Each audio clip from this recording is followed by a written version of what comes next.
पद्मिनी तटात दिव्यहर्म्यवासिने सुपर्णवाहन प्रियाय सूर्यकोटि तेजसे अपर्णया विहारिणे फणाधरेन्द्रधारिणे सदा नमः शिवाय ते सदा शिवाय शम्भवे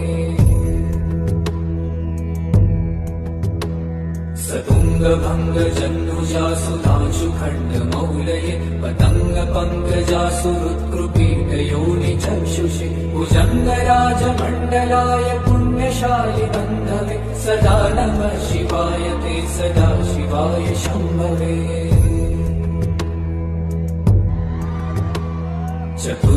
चतुर्मुखाननारविन्द वेदगीत भूतये चतुर्भुजानुजा शरीर शोभमाद